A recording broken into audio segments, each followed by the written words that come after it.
बच्चों आज जो हम लोग टॉपिक पढ़ने जा रहे हैं उसका नाम है कोडिंग डिकोडिंग। और अगर मैं बात करूँ रीजनिंग की, तो जितने भी हमारे टॉपिक्स हैं जो एग्जाम के लिए हमारे इंपॉर्टेंट्स है वो सारे के सारे टॉपिक्स हम कवर अप करेंगे। तो उन्हीं में से आज जो पहला टॉपिक है वो कोडिंग डिकोडिंग है। इसके तहत हम एक सीरीज के तहत चलेंगे। इसमें मैं आपको प्रैक्टिस भी करवाऊंगा और जो इंपॉर्टेंट क्वेश्चन आपके एग्जाम में आ चुके हैं वो भी पूरा मैं करवाऊंगा। तो कोडिंग डिकोडिंग की मैं बात करूं तो एयरफोर्स के एग्जाम की अगर मैं बात करूं तो एक क्वेश्चन तो डेफिनेट है कि आपके एग्जाम में मिलेगा ही, या फिर नेवी का एग्जाम हो तो वहां पे भी इससे क्वेश्चन जरूर पूछे जाते हैं। तो कोडिंग डिकोडिंग यहाँ पे आपको इमेज दिख रही होगी इनके प्लेस वैल्यू की यानी क्रम स्थान की। अगर मैं प्लेस वैल्यू की बात करूं बेटा तो प्लेस वैल्यू आपको मुंह जुबानी याद होनी चाहिए। अगर आपको मुंह जुबानी याद है ये प्लेस वैल्यू यानी कि क्रम स्थान, तो आपके लिए बिल्कुल इजी हो जाएगा क्वेश्चन को सॉल्व करना। तो प्लेस वैल्यू बहुत इंपॉर्टेंट है। अगर मैं बात करूं C होता है 3, F होता है 6, I होता है 9, L होता है 12, X होता है 24, W होता है 23। तो इस तरीके से आपको मुंह जुबानी प्लेस वैल्यू याद होनी चाहिए, तब जाके आप इन क्वेश्चन को आसानी से क्या कर सकते हो, सॉल्व कर सकते हो। तो इसका स्क्रीनशॉट ले लो और इसको अच्छे से याद कर लो। ये याद होना बहुत ही जरूरी है, तब जाके आप कोडिंग डिकोडिंग के क्वेश्चन को आसानी से सॉल्व कर सकते हो। इसके मैं बात करूं तो आपको अपोजिट बहुत अच्छे से याद होना चाहिए। अपोजिट का आपको मिल रही होगी, दिख रही होगी लिस्ट।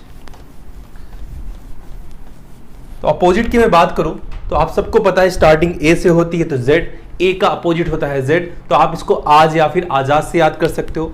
B का अपोजिट होता है Y यानी कि बॉय या फिर बाइक से याद कर सकते हो इसका। C का अपोजिट होता है X यानी कि क्रैक से याद कर सकते हो आपको इसको। D का होता है W यानी कि डिज्नी वर्ड से याद कर सकते हो, दूध वाले से याद कर सकते हो। E का अपोजिट होता है V, तो याद करने का तरीका है इलेक्ट्रिक वैन। F का होता है U, तो याद करने का तरीका है फुल या फिर फ्यूल से याद कर सकते हो। तो G का होता है बेटा T, GT रोड से याद कर सकते हो इसको। H का होता है S यानी कि हाई स्कूल या फिर हॉट स्पॉट से याद कर सकते हो। I का होता है R यानी कि इंडियन रेलवे से याद कर सकते हो, आपको लिस्ट दिख रही होगी। J का होता है Q यानी कि जंगल क्वीन। K का होता है P यानी कमला पसंद, और क्या बोलते हैं P। L का होता है O यानी कि लव। M का होता है N यानी कि मैन। आप इस तहत इस सीरीज को आसानी से याद कर सकते हो, यानी कि प्लेस वैल्यू और अपोजिट याद होना बहुत ही जरूरी है, तब जाके आप इस क्वेश्चन को आसानी से सॉल्व कर सकते हैं। चलिए अब कुछ प्रैक्टिस करते हैं कुछ क्वेश्चन को जो पिछले वर्ष पूछे गए हैं। चलिए देखते हैं। तो एक क्वेश्चन है, आपको दिख रहा होगा कि यदि किसी कोड भाषा में गैलेक्सी को LQFCD लिखा जाता है, तो बेटा उसी कोड भाषा में ऑर्बिट को क्या लिखा जाएगा? जल्दी से ट्राई करिए सभी लोग। सबसे पहले आपको इसकी प्लेस वैल्यू लिखनी है। G होता है 7, 12, 1, 24 और Y होता है बेटा 25। तो L12, Q17, 6, 9 और D होता है 4। अब चेक करिए कि डिफरेंस कितने का हो रहा है। अगर आप 7 से 12 में डिफरेंस देखोगे तो यहां पे जो डिफरेंस हुआ वो प्लस का 5 हुआ। 12 से 17 में जो डिफरेंस हुआ वो बेटा हुआ प्लस का 5। 1 से 6 में जो डिफरेंस हुआ वो भी प्लस का 5। अब बात करते हैं X से C में डिफरेंस। यहां पे थोड़ा बच्चों को प्रॉब्लम होती है, तो बेटा याद रखो कि X के बाद Z कितना, तो आप बोलोगे X होता है 24, Z होता है 26, यानी कि यहां पे मिला 2। अब यहां पे कितना है, C कितना होता है 3, यानी कि 3 और 2 कितना हो गया 5, यानी कि यहां पे जो डिफरेंस हुआ वो कितने का हुआ 5 का। Y होता है 25, Z होता है 26, यानी 1 यहां से मिला और 4 यहां से मिला, यानी कि 5। यानी कि ये जो सीरीज चल रही है वो प्लस के 5 के फॉर्म में चल रही है। तो बेटा O होता है 15, 15 में जोड़ोगे 5 तो मिलेगा 20, और T कितना होता है 20। R होता है 18, 18 में 5 जोड़ोगे तो 23, और W होता है 23। B होता है 2 जोड़ा 5 मिला कितना 7, और G कितना होता है बेटा 7। I होता है 9, 9, 5, 14 और 14 का मतलब N। T होता है 20 और 20 में जोड़ा 5 मिला कितना 25, और Y कितना होता है 25। तो इसका जो राइट आंसर होगा वो TWGNY हो जाएगा। समझ में आया कि नहीं आया? चलिए अगले क्वेश्चन आपको दिख रहा होगा, जल्दी से ट्राई करिए। अगला क्वेश्चन जल्दी से ट्राई करिए, आंसर बताइए।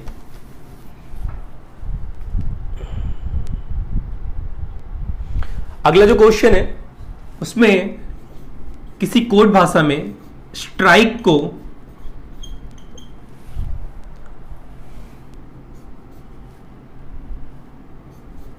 VLMF लिखा जाता है, तो उसी कोड भाषा में गार्डन को क्या लिखा जाएगा? जल्दी बताइए आंसर इसका। अगर मैं बात करूं प्लेस वैल्यू की, तो सबसे पहले आप इसका प्लेस वैल्यू लिख दो। S होता है 19, T होता है 20, R 18, I 9, K 11 और E होता है 5। उसी प्रकार Y होता है 25, Y होता है 25, V होता है 22, L 12, M 13 और F कितना होता है 6 होता है। तो बेटा डिफरेंस करके देख लो, अगर आप डिफरेंस करोगे 19 से 25 में तो आपको जो डिफरेंस मिलेगा वो प्लस का 6 मिलेगा। T होता है 20, Y होता है 25 यानी प्लस का 5। तो आप यहीं से अज्यूम कर सकते हो कि जो सीरीज चल रही है वो चल रही है 6, 5, 4, 3, 2 और 1 के फॉर्म में। हर एक को चेक करने की जरूरत नहीं है, इससे हमारा टाइम बर्बाद होगा। तो ऑब्वियस सी बात है ये भी जो सीरीज चल रही होगी वो भी उसी फॉर्म में चल रही होगी, यानी कि प्लस का 6, प्लस का 5, प्लस का 4, प्लस का 3, प्लस का 2 और प्लस का 1। तो 7 में 6 जोड़ोगे तो 13, और 13 का मतलब क्या होता है M। A होता है 1 जोड़ा 5 मिला कितना 6, F कितना होता है बेटा 6, R होता है 18, 18 में जोड़ा 4 मिला कितना 22 और V कितना होता है 22, D होता है 4 जोड़ा 3 मिला कितना 7 और G कितना होता है 7, E होता है 5 जोड़ा 2 मिला 7 और G होता है 7, N होता है 14 जोड़ा 1 मिला कितना 15 और बेटा O कितना होता है 15 होता है। चलते हैं अगले क्वेश्चन की तरफ। अगला क्वेश्चन आपको स्क्रीन में दिख रहा होगा, जल्दी से इसका आंसर बताएं सभी लोग, जल्दी से ट्राई करिए इस क्वेश्चन को।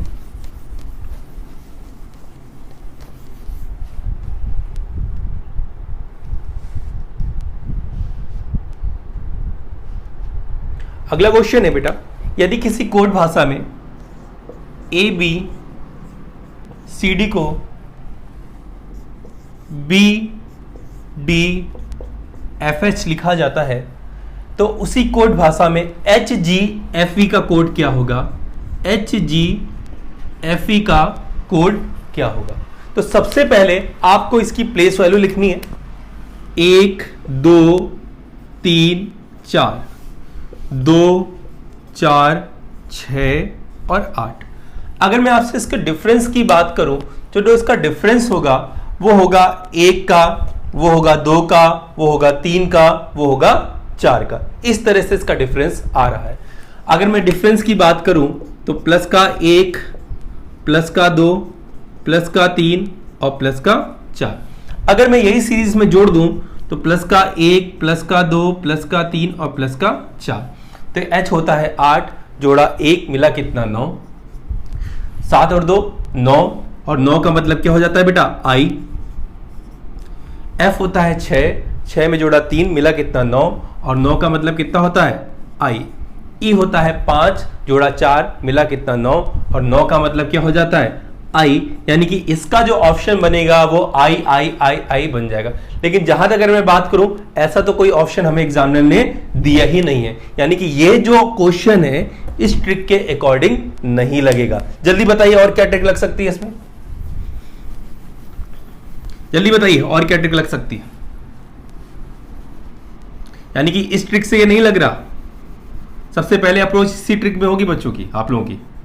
चलो तो निकालना क्या था हम लोगों को, एच जी एफ ई निकालना था। चलिए अगर मैं बात करूं 1 से मुझे 2 बनाना, जैसे कि मैंने आपको सीरीज में बताया था कि अगर आपको 1 से 2 बनाना है तो 1 में 2 का मल्टीप्लाई कर दो तो कितना हो जाएगा बेटा 2 हो जाएगा। अगर 2 से 4 बनाना है तो 2 में भी 2 का मल्टीप्लाई कर दो तो कितना हो जाएगा 4 हो जाएगा। यानी कि प्लेस वैल्यू में आपको 2 का मल्टीप्लाई करना है। यहां पर भी 3 में 2 का मल्टीप्लाई करोगे तो कितना मिलेगा 6 और 4 में 2 का मल्टीप्लाई करोगे तो कितना मिलेगा 8। तो उसी प्रकार अगर मैं देखूं तो h होता है 8, g होता है 7, f होता है 6, e होता है 5। तो 8 में 2 का मल्टीप्लाई करोगे तो बेटा 16 और 16 का मतलब क्या होता है p, g होता है 7, 7 में 2 का मल्टीप्लाई करोगे तो 14, n कितना होता है 14, f होता है 6, 6 दूनी 12, l होता है 12, e होता है 5, 2 का मल्टीप्लाई करोगे तो 10, तो j कितना हो जाता है 10। तो इसका जो आंसर होगा वो होगा PNLJ, यानी कि ए ऑप्शन इसका राइट होगा। यानी कि ये वो क्वेश्चन है जो आपका टाइम बर्बाद कर सकते हैं, लेकिन अगर आपकी रियल अप्रोच है, सही तरह से आपको कॉन्सेप्ट क्लियर है, तो इन क्वेश्चन का आप आसानी से आंसर दे सकते हो। अगला क्वेश्चन आपको दिख रहा होगा स्क्रीन पे, जल्दी से इसका आंसर बताइए, जल्दी ट्राई करिए सभी लोग, जल्दी ट्राई करिए।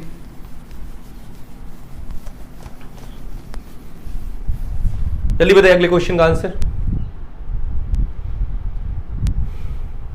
अगला क्वेश्चन है कि यदि किसी कोड भाषा में FILO को हम लोग BCDE लिख सकते हैं, तो उसी कोड भाषा में हम XURO को क्या लिखेंगे? ठीक है, चल तो सबसे पहले प्लेस वैल्यू 6, 9, 12, 15, 2, 3, 4 और 5। अगर मैं बात करूं इस सीरीज की, तो अगर आप इसमें भी डिफरेंस निकाल के करोगे तो नहीं होगा आपका आंसर। अब इसमें क्या ट्रिक लगेगी? अगर मैं बात करूं 6 की, अगर आप इस 2 का यानी कि इस 2 का 6 में भाग करोगे तो वो 3 बार जाएगा। समझ में आया? अगर इसका इसमें भाग करोगे तो वो भी कितनी बार जाएगा? 3 बार जाएगा। अगर 4 का भाग 12 में करोगे तो वो भी कितनी बार जाएगा बेटा? 3 बार जाएगा। यानी सब में आपको 3 का भाग देना है तो आपको इसका आंसर क्या हो जाएगा? मिल जाएगा। उसी प्रकार अगर मैं बात करूं x होता है 24, 21, 18 और 15। अगर मैं 24 में 3 का भाग करूंगा तो 8 टाइम जाएगा और 8 का मतलब होता है h। उसी प्रकार 21 में अगर मैं 3 का भाग करूंगा तो 7 बार जाएगा और g होता है 7। उसी प्रकार 18 में अगर मैं 3 का भाग करूंगा तो 6, f होता है 6। उसी प्रकार 15 में अगर मैं 3 का भाग करूंगा तो 5 और e का मतलब होता है 5। यानी कि इसका जो राइट आंसर होगा बेटा वो होगा h, g, f और e होगा। ठीक है, क्लियर? चलिए, तो अगला क्वेश्चन आपको दिख रहा होगा, जल्दी से ट्राई करिए इस क्वेश्चन को, किसका क्या आंसर हो सकता है। जल्दी ट्राई करिए।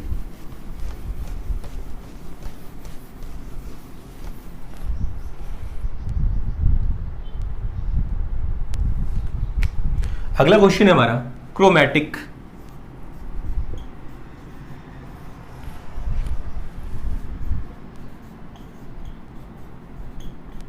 क्रोमैटिक को बेटा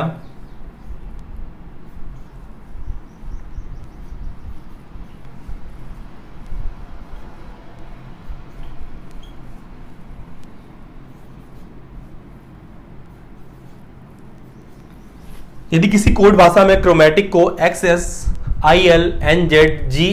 लिखा जाता है तो उसी कोड भाषा में जनरेशन को क्या लिखा जाएगा?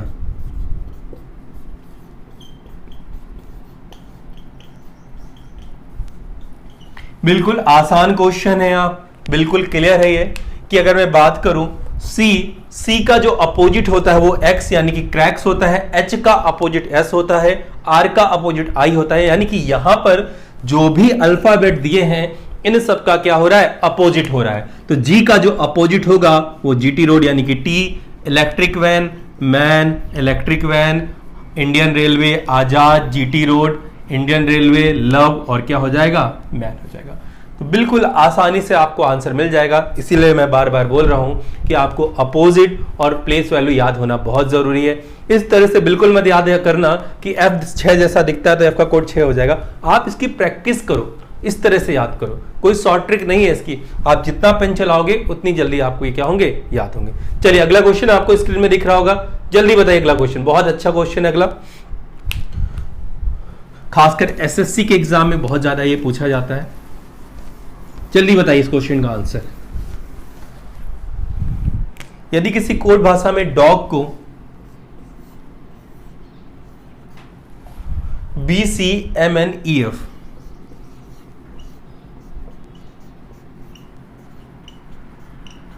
लिखा जाता है तो उसी कोड भाषा में कैट को बेटा क्या लिखा जाएगा? चलिए ट्राई करते हैं हम लोग। तो आप सबको पता है कि D की जो प्लेस वैल्यू होती है 4, B होता है 2 और C होता है कितना? 3। अगर मैं बात करूं 4 से 2 की, अगर मैं बात करूं 4 से 2 की तो आप बोलोगे माइनस का 2, और 4 से 3 की तो आप बोलोगे माइनस का 1। O होता है 15, M होता है 13, N होता है 14। अगर मैं बात करूं 15 से 13 की तो आप बोलोगे माइनस का 2, और 15 से 14 की तो माइनस का 1। तो आप यहीं से समझ सकते हो कि ये जो सीरीज है वो माइनस का 2 और माइनस के 1 के फॉर्म में बढ़ रही है। उसी प्रकार जी होता है 7। ये सब करने की आपको जरूरत नहीं है, बस मैं समझाने के लिए आपको बता रहा हूं। एग्जाम में जैसे ही आपने पकड़ लिया बस सीधा आंसर पे जाइए और अपना आंसर को राइट आंसर दे दीजिए। तो ई होता है 5, एफ होता है 6, यानी कि यहां पर भी जो सीरीज चली वो माइनस का 2 और माइनस के 1 के फॉर्म में चलेगी। चलिए कैट आपको निकालना था, तो सी होता है 3। 3 में बेटा 2 को घटाओगे तो मिलेगा आपको 1, और 1 का मतलब क्या हो जाएगा, ए हो जाएगा। इसी प्रकार सी होता है 3 घटाया 1 तो मिलेगा कितना आपको, सी होता है 3, आपने घटाया 2 तो मिला कितना 1। सी होता है 3 घटाया 1 तो मिला कितना आपको बी। उसी प्रकार ए होता है 1, यहां पे आपको माइनस का 2 करना है और यहां पे करना है माइनस का 1। तो सी होता ए होता है 1। 1 में अगर आप बेटा 2 को घटाओगे तो ए के पीछे आप जाओगे तो जेड मिलेगा, और जेड के आगे अगर आप जाओगे तो वाई मिलेगा, यानी कि ए में 2 घटाओगे तो वाई आएगा। इसी प्रकार ए में अगर आप 1 घटाओगे तो ए के पीछे जस्ट क्या मिलेगा आपको, जेड, तो यहां पे क्या आ जाएगा, जेड आ जाएगा। उसी प्रकार टी होता है 20, और 20 में आपको पहले घटाना है 2, तो 20 में 2 घटाओगे तो आपको मिलेगा 18, और आर कितना होता है बेटा 18। इसी प्रकार टी होता है 20 घटाया 1 मिला कितना 19, और एस कितना होता है 19। तो यानी कि यहां पर जो बनेगा राइट आंसर वो बनेगा A B Y Z R S. A B Y Z R S इसका क्या हो जाएगा, राइट आंसर हो जाएगा। अगला ही क्वेश्चन इसी के जैसे आपको स्क्रीन में दिख रहा होगा, जल्दी से ट्राई करिए सभी लोग, क्या आंसर हो सकता है उसका।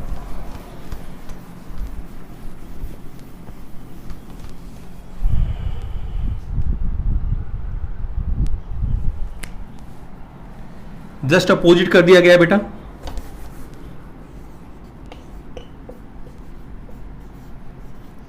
यदि किसी कोड भाषा में गार्डन को HVS लिखा जाता है तो उसी कोड भाषा में बेटा ब्राइट को क्या लिखा जाएगा, BRIGH और T। जल्दी बताइए इसका राइट आंसर क्या होगा। अगर मैं बात करूं प्लेस वैल्यू की तो आप सबको पता है G होता है 7, A होता है 1, लेकिन यहां पर क्या लिखा है 8 यानी कि H। अगर मैं बोलूं कि यार इन दोनों की मदद से बेटा आपको 8 बनाना है तो आप बोलोगे कि सर यहां पे आपको 7 दिख रहा है और इन दोनों को अगर आप आपस में जोड़ोगे तो आपको कितना मिल जाएगा 8, यानी कि इन दोनों की प्लेस वैल्यू को आपस में क्या कर दिया गया है, जोड़ दिया गया। R होता है 18, D होता है 4, 18 और 4 होता है 22, और 22 का मतलब क्या होता है, V होता है। समझ में आया। उसी प्रकार E होता है 1, N होता है 14, 14 E होता है बेटा 5 और N होता है 14, 14 और 5 होता है 19, और S का मतलब कितना हो जाता है 19। ठीक है, चल अब इसका जो राइट आंसर होगा वो आपको मिल गया होगा। B होता है 2, R होता है 18, 18 और 2 20, और 20 का मतलब क्या होता है T। I होता है 9, G होता है 7, 9 और 7 16, और 16 का मतलब क्या होता है P। H होता है 8, T होता है 20, यानी कि हो गया 28। अब चेक करो कि ये जो 28 है वो 26 से कितना ज्यादा है, तो आप बोलोगे सर 26 से 2 ज्यादा है, और 26 से अगर 2 ज्यादा है तो 2 का जो मतलब होता है वो क्या होता है B, यानी कि जो इसका आंसर होगा वो होगा T, P और B इसका राइट आंसर हो जाएगा। AM बराबर 28 है तो T को आपको फाइंड करना है कितना होगा। अगर मैं प्लेस वैल्यू की बेटा बात करूं तो B होता है 2, E होता है 5 और G होता है 7। अगर मैं इनको जोड़ूं तो 5 7 12 13 14, और 14 से अगर आपको 42 बनाना है तो मैंने पीछे क्वेश्चन में आपको बताया था कि 14 में अगर आप 3 का मल्टीप्लाई करोगे तो 14 3 कितना हो जाएगा 42 हो जाएगा। अब एक क्वेश्चन बना ये 3 कहां से लाए, तो बेटा ध्यान से देखना कि अगर मैं यहां पे बात करूं लेटर्स की तो 1 2 और 3, तो यहां पे 3 लेटर है इसलिए मैंने यहां पे 3 का यूज किया। अगर मैं बात करूं A और M की तो A होता है 1, M होता है कितना 13, A होता है 1, M होता है 13।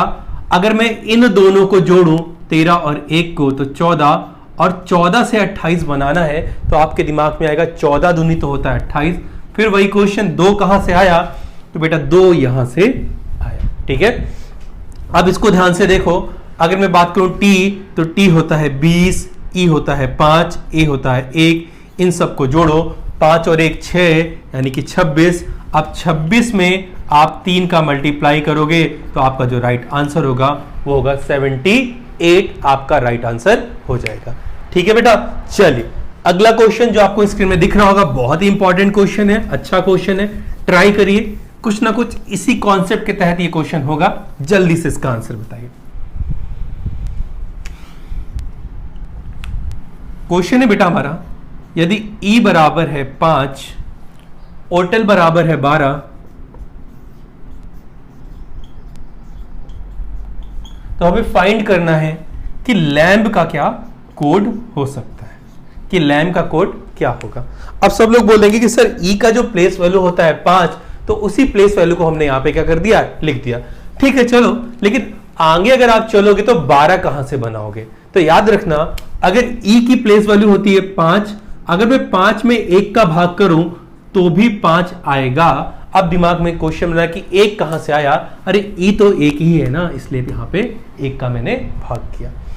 अब बात करें ओटल की, तो आप सबको पता है H होता है 8, O 15, T 20, E 5 और L 12। इन सबको जोड़ो तो 5 2 7, 7 5 12, 12 और 8 20 कीजिए, लगा 2 1 3 2 5 और 1 6, यानी कि 60। अब 60 से बनाना है 12, तो बेटा फिर से इसको काउंट करो, 1 2 3 4 और 5, तो 60 में अगर 5 का भाग करोगे तो वो 12 बाहर जाएगा, तो आपको यहाँ पे 12 दिख रहा है। अगर मैं बात करूं लैम्ब की, तो आपको पता है L होता है 12, 1, M होता है 13 और B होता है 2। इन सबको जोड़ोगे तो 3 2 5 और 1 6, 6 और 2 8, और यहाँ पे कितना हो जाएगा 2 28। अब 28 में किसका भाग करोगे आप, 1 2 3 और 4 का, तो 28 में 4 का भाग करोगे तो आपका जो राइट आंसर हो जाएगा वो कितना हो जाएगा बेटा, 7 हो जाएगा। तो इसी प्रकार हमें इन क्वेश्चन को सॉल्व करना है। और आपके एग्जाम के पॉइंट ऑफ व्यू से मैं बात करूं तो कोडिंग डिकोडिंग काफी इंपॉर्टेंट है, जितनी आप प्रैक्टिस करेंगे ये टॉपिक उतना आपको क्या होगा, क्लियर होगा। तो आज के लिए इतना ही, मिलते हैं हम लोग अगले नए टॉपिक पे। Thank you.